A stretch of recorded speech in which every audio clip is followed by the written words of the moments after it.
Hello everyone! Welcome to Tinkermind's introduction to 3D printing miniature figurines for tabletop games. Whether you're a seasoned gamer or just getting started, this video will provide you with all the basic information you need to get started to enhance both tabletop gaming as well as learning about 3D printing. From checking out where you can find models, to the materials and equipment you might need and where you might find them, we'll try to cover all of that here. Oh great! I was waiting for these!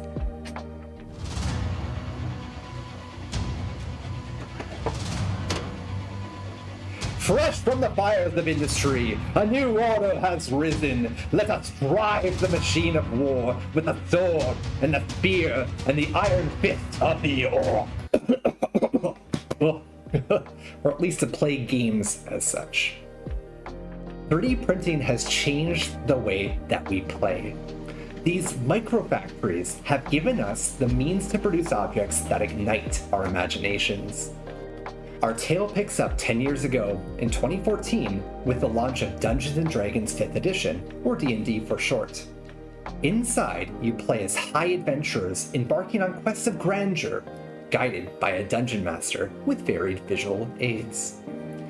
Between the spawning of popular live-stream gaming sessions from Critical Role to D&D Beyond, accessing the nuts and bolts of running a game became much more accessible. During 2024's Light to Night Festival, Table Minis, a Singaporean tabletop role-playing studio, held regular interactive experiences to tell hidden stories of Singapore's art and history, bringing audiences on a journey through the gallery's untold narratives inspired through role-playing and tabletop games.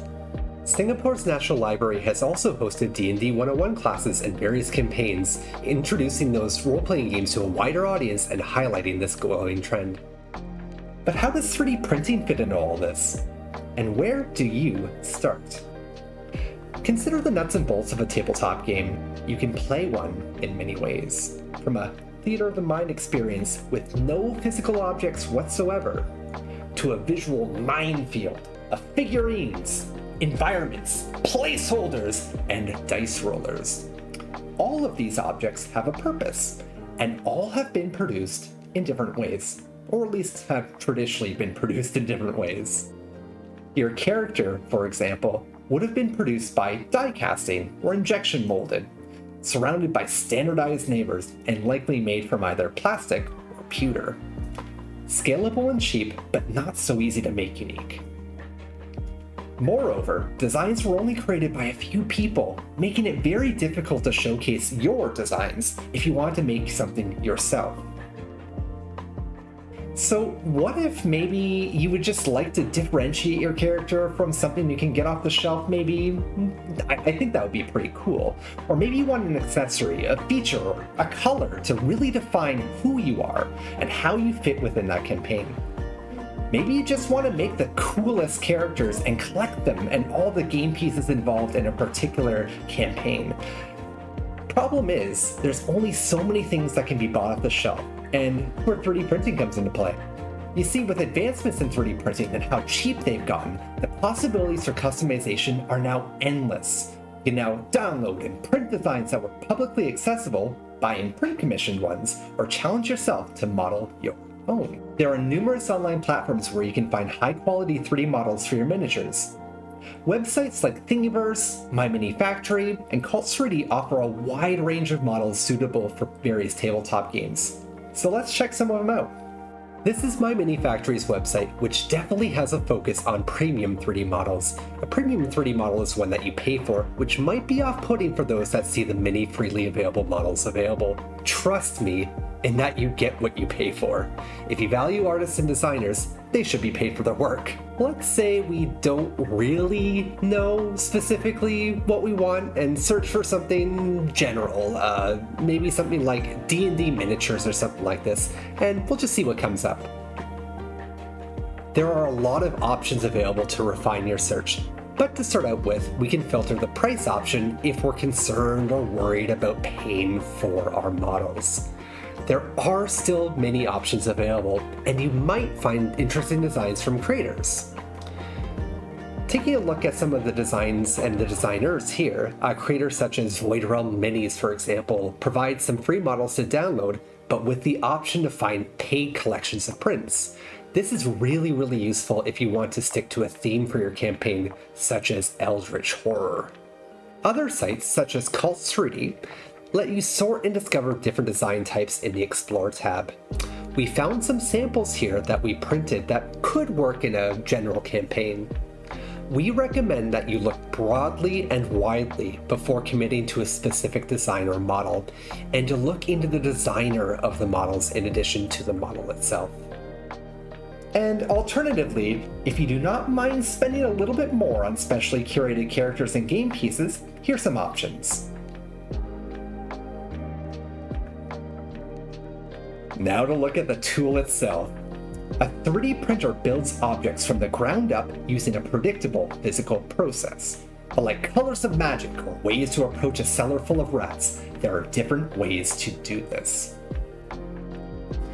The two most commonly available types of printer are the FDM printer, or fused disposition modeling, and SLA printing, or stereolithography. An FDM printer builds an object from the ground up by melting and laying down a filament, drawing pictures one on top of one another until you have your completed 3D object. An SLA printer uses a vat of resin and shines either UV mass images or lasers through that liquid, hardening the resin into a solid form as the vat pulls the 3D object up and out of the vat. Before you start printing, there are several important factors to consider. These include the type of filament or resin, the printer settings, as well as the post-processing techniques to ensure your miniatures come out perfect. As a starting point, most printing can initially be done using FDM printing with polylactic acid filament, or PLA for short, which, as you can see, gives enough detail and comes out visually clean for games with family and friends. 3D printers can now even print multiple colors into your print, so you don't even necessarily have to paint them. Resin printing can yield even greater detail in a piece, but it comes at the trade-off of being a little bit more difficult to process. The resins used in SLA printing are toxic and need to be handled carefully, and prints need to be cured properly to make sure that they retain their shape. Now, if you want to go one step further, do consider post-processing your prints by sanding, painting, as well as varnishing and protecting your pieces. This is where your character's personality can really shine through. Here are some examples of figures in the various stages of post-processing. These are just two things to consider when getting started with your 3D prints.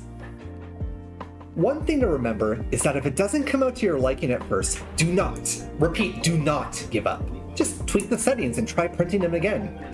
Even if you don't have a printer at home, printing services are now easily accessible and relatively cheap. There are numerous online services that let you send a file and receive it, and many public spaces have 3D printers available to you to learn how to use. 3D printed miniatures aren't just for gaming. They can be used for educational purposes, custom gifts, and even in art installations. Here's an example of a recent program we developed at Tinkermind called Parametric Monsters. And the goal of the program is to have students 3D model and print characters in a curriculum-based board game. Games, and tabletop games in particular, are a really great way to add intrinsic motivation for your learners, as well as being a social activity that can invert some of the typical classroom stylings. Well, for one example, the #1 expert on a parametric monster will be its creator, and as a teacher, you can be taught how it does things such as uses attacks to defeat enemies, or any hidden strengths that might tip the scales in battle. Thank you for watching our guide on 3D printing miniature figurines. Do let us know if you want us to walk through any of the types of 3D printing that we mentioned, so FDM, SLA, anything that comes to mind in the comments below. Remember to like and subscribe as we create more maker tips and tricks with Tinkermind.